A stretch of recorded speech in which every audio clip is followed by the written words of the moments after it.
શહેર હોય કે ગામડું હોય, દરેક લોકોની એક જ ફરિયાદ છે કે તેમના બાળકો આખો દિવસ મોબાઈલમાં જ રચ્યા પચ્યા રહે છે. આપણે સૌ જાણીએ છીએ કે બાળકો અને કિશોરોમાં મોબાઈલ ફોનનું વ્યસન તેમના માનસિક રોગી બનાવવાનું કારણ બની શકે છે. આવી સ્થિતિમાં માતા પિતાએ ખૂબ કાળજી રાખવી જરૂરી છે. મોબાઈલ ફોન પણ ઘણી બધી ગેમ રમવી, આખો દિવસ વિડીયો જોવા અથવા કોઈ પણ રીતે મોબાઈલનો વધુ ઉપયોગ તેમના સ્વાસ્થ્ય માટે અત્યંત હાનિકારક છે. વર્લ્ડ હેલ્થ ઓર્ગેનાઇઝેશને બાળકો અને કિશોરોના સ્વાસ્થ્ય પ્રત્યે જાગૃત રહેવા લોકોને અપીલ કરી છે. વર્લ્ડ હેલ્થ ઓર્ગેનાઇઝેશને બાળકોમાં ઓનલાઈન ગેમ રમવાના વ્યસનને ઓનલાઈન ગેમિંગ ડિસઓર્ડર નામ આપ્યું છે. ત્યારે જુઓ અમારો ખાસ અહેવાલ. નમસ્કાર, હું પ્રોફેસર યોગેશ જોગસન, અધ્યક્ષ મનોવિજ્ઞાન ભવન, સૌરાષ્ટ્ર યુનિવર્સિટી રાજકોટ. મારા અને અમારા અધ્યાપક ડોક્ટર ધારા દોશીના માર્ગદર્શનમાં અમારા પીએચડીના વિદ્યાર્થી ભરૂચ જીજ્ઞા અને હર્ષા કુંડલિયાએ ગામડાઓમાં જઈને બાળકોનું મોબાઈલ પ્રત્યેનું વળગણ કેવા પ્રકારનું છે એના વિશે એક સર્વે કરેલો. સર્વેના તારણો જે છે આપણે બધાને ચોંકાવનારા છે.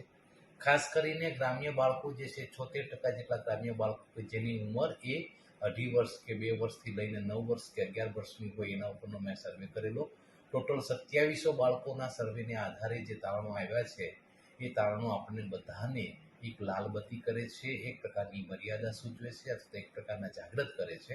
તો પહેલું જ મેં કહ્યું એ પ્રમાણે 76% બાળકો જે ગામડાના છે એ મોબાઈલથી રમવા ટેવાયેલા છે. ખાસ કરીને બાળકો જે છે એ 63% બાળકો જે મોબાઈલ ન આપે તો રડવા મળે છે એવું પણ આ સર્વેની અંદર જોવા મળ્યું છે. 81% બાળકોને જમતી વખતે કાર્ટૂન જોવામાં મોબાઈલની જરૂરિયાત છે એવું પણ જણાઈ આવે છે.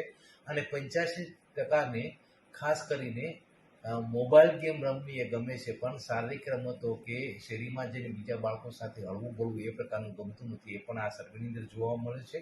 અને 66.15% બાળકોને મોબાઈલ જે છે વધુ ગમે છે પણ મમ્મી એટલી ગમતી નથી એવું પણ આ સર્વેની અંદર જોવા મળ્યું છે. અને 60% બાળકોને એ ફરવા જવા કરતાં કે બારે બીજાને મળવા કરતાં પણ મોબાઈલ આપી દો તો વધારે પસંદ છે એવું આ સર્વેનું તારણ છે. તો મનોવૈજ્ઞાનિક રીતે મને એવું લાગે છે કે જો મોબાઈલનું વળગણ એ બાળકોની અંદર સતત ને સતત આ પ્રકારનું રહ્યું તો એક પ્રકારની મનોવૈજ્ઞાનિક અને સામાજિક અને વ્યક્તિગત સમસ્યાઓ ઊભી થશે. કેવા પ્રકારની સમસ્યા મોબાઈલને કારણે બાળકોમાં ઊભી થઈ શકે એની પણ સંભાવના છે. એ સંભાવનાઓમાં ખાસ કરીને તો પહેલું તો મોબાઈલનું વળગણ બાળકને થવાની શક્યતા રહે છે. બીજું કે આ બાળકો જે છે એ બાળકો એ વધુને વધુ એ મોબાઈલના વળગણને કારણે બીજા લોકો એટલે કે પરિવારના સભ્યોથી દૂર રહે, એકલતાની લાગણી એને થઈ શકે. ખાસ કરીને એને તણાવની સ્થિતિ, ચિંતાની સ્થિતિ, ડિપ્રેશનની સ્થિતિ, એની વર્તન સમસ્યા અને લઘુતા ગ્રંથિ અને આત્મ સન્માનની ભાવના જે છે એની ઘટવાની સંભાવના એ ખાસ કરીને જોવા મળી શકે એવા મનોવૈજ્ઞાનિક ફેરફારો પણ આવા બાળકોની અંદર આવી શકે એવું આ સર્વેને આધારે અમને લાગી રહ્યું છે. ખાસ તો વાલીઓને અને શિક્ષકોને જાગૃત કરવા માટે આ સર્વે કરાયેલો છે. અને આ સર્વેને આધારે આપણે બાળકો ઉપર એ નજર રાખી કે બાળકોએ વધુને વધુ એ મોબાઈલનો ઉપયોગ ન કરે.